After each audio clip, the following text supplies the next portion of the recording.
Ang kasaysayan ng nag-isang lolo ng NBA, si LeBron Raymond James ay pinanganak noong December 30, 1984 sa Akron, Ohio, USA. Sa murang edad, hinarap niya ang matinding pagsubok sa buhay, kahirapan, kawalan ng katiyakan at mga hamong tila lampas sa kanyang kakayahan. Sa kabila nito, pinalaki siya ng kanyang inang si Gloria James na may pananampalataya sa Diyos. Pananalig na naging sandigan nila sa gitna ng hirap. Para kay LeBron, ang basketball ay hindi lamang laro kundi isang biyayang ipinagkaloob ng Diyos. Isang daan tungo sa pag-asa at pagbabago sa buhay. Sa kanyang high school years, lalo pang nahubog ang kanyang talento kasabay ng kanyang pananalig at pagpapakumbaba sa gitna ng kasikatan at matinding pressure na natili siyang nakatapak sa lupa. Naniniwala na ang lahat ng tagumpay ay may mataas na layunin.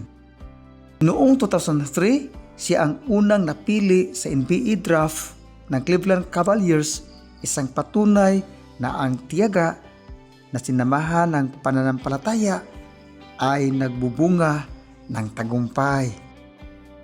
Sa kanyang makulay na karera sa NBA, naglaro siya para sa Cleveland Cavaliers, Miami Heat at Los Angeles Lakers.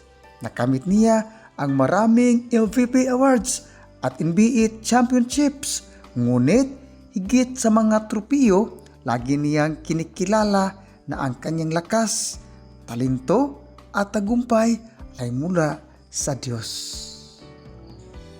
Sa bawat laban, dala niya ang paniniwalang ang kaniyang talento ay isang misyon, hindi lamang para sa sarili, kundi para sa marami. Higit pa sa basketball, isinasabuhay ni LeBron ang kanyang pananampalataya sa pamamagitan ng paglilingkod. Itinatag niya ang I Promise Call upang bigyan ng edukasyon at pag-asa ang mga batang kapuspalad. Isang malinaw na pagpapakita na ang pananampalataya ay hindi lang sinasambit, kundi isinasagawa sa gawa.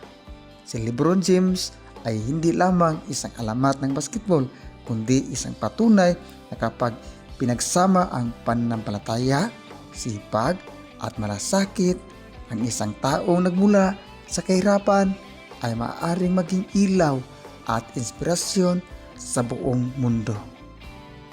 Ano ba ang mga aral na ating makukuha sa kwento ni LeBron?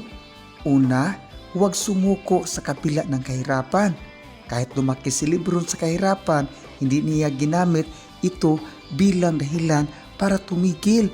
Sa halip, ginawa niya itong lakas para magsikap. Pangalawa, ang sipag at tiyaga ay daan sa tagumpay. Hindi sapat ang talento lamang. Ipinakita ni LeBron na ang patuloy na pagsasanay at pagsisikap ay susi para maabot ang pangarap. Pangatlo, mahalaga ang pananampalataya. Sa gitna ng pagsubok at tagumpay, nanatili ang kaniyang pananalig sa Diyos. Ito ang nagsilbing gabay niya sa bawat desisyon sa buhay. Pang-apat, manatiling mapagkumbaba kahit matagumpay na. Sa kabila ng kasikatan at yaman, hindi niya kinalimutan ang kaniyang pinagmulan at nanatiling simple at may malasakit. Ang panglima, gamitin ang tagumpay para makatulong sa kapwa. Pinatunayan ni LeBron na ang tunay na tagumpay ay hindi nasusukat sa titulo, kundi sa dami ng buhay na iyong natulungan. Ang panghuli, magkaroon ng pangarap at panindigan. Bata pa lang, malinaw na kay LeBron ang kaniyang pangarap at buong tapang niya itong ipinaglaban hanggang makamit ang tagumpay.